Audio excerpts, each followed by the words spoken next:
سومین روز از چالش گیلانه و غذاهاش نوبت درست کردن مالاوابیجه. میدونید مالاوابیج یعنی چی؟ یعنی غذایی که با شکار درست میشه. مالا یعنی شکارچی. حالا میشه با خودکار، مرغابی، حتی ماهی که صید میکنن درستش کرد. که ما امروز میخوایم این غذا رو با مرغ درست کنیم که در دسترس همه هم هست. رخ کارو ببین.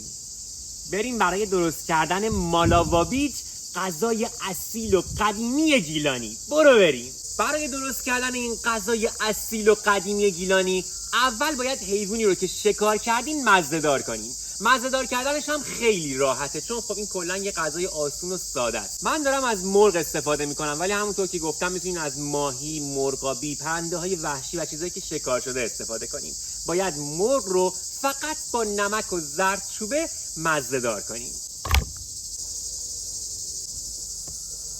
بعد از اینکه نمک و زردچوبه رو به مرغ زدیم، باید حسابی ماساژش بدین تا این طعم‌ها به خوردش بره. ماساژ دادن رو خلاصه خیلی جدی بگیرین. یه جوری ماساژش بدین که وقتی خسته این دوست دارین خودتون رو ماساژ بدن، قشنگ وقت بذارین براش. بعد از اینکه حسابی مرغ رو مالوندین، باید بذارین حدود 1 ساعت این طعم‌ها به خوردش بره.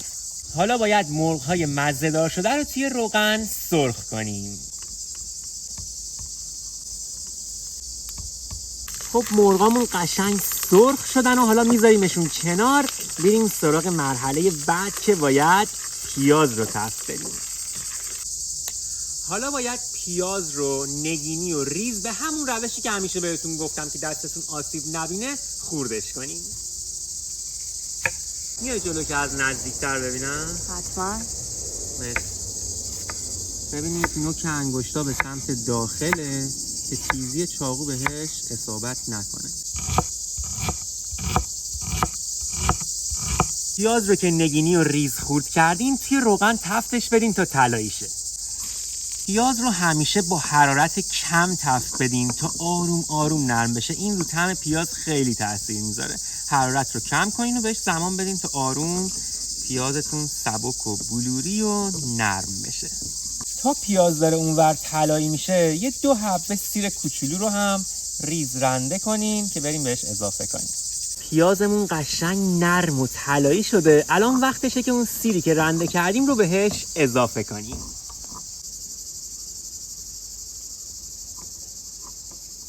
سیر رو خیلی تفت ندین که بسوزه، خیلی کوتاه تفتش بدین فقط. بعد از اینکه پیاز و سیر رو تفت دادین، باید رب گوجه، رب آلوچه و رب انار بهش اضافه کنیم.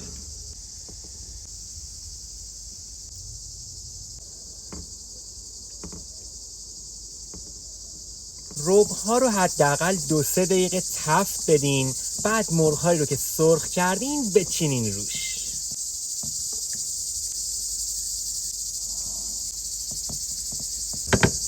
حالا با 2 لیوان آب بذارید خورشتتون 1 ساعت جا بیفته و به روغن بشینه.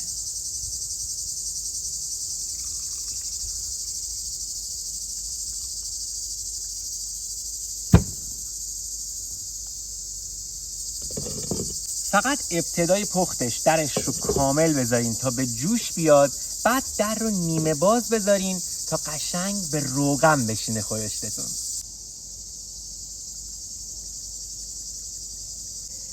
چه سس جذابی هم شده. اوه اوه اوه چه عطر و بویی داره. حتما این غذا رو امتحان کنید، واقعا فوق‌العاده است. برای تزیینش میتونید یه ذره هم جعفری خورد شده بریزین روش.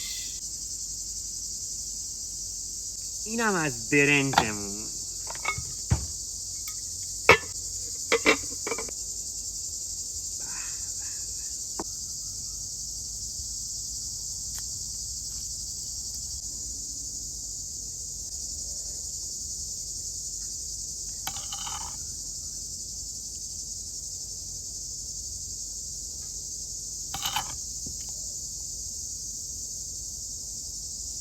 عجب غذایی شده، چه عطر و بویی داره. جاتون خالیه واقعا. امیدوارم خیلی زود شما هم این غذای لذیذ و گیلانی رو درست کنید و از خوردنش در کنار عزیزانتون لذت ببرید.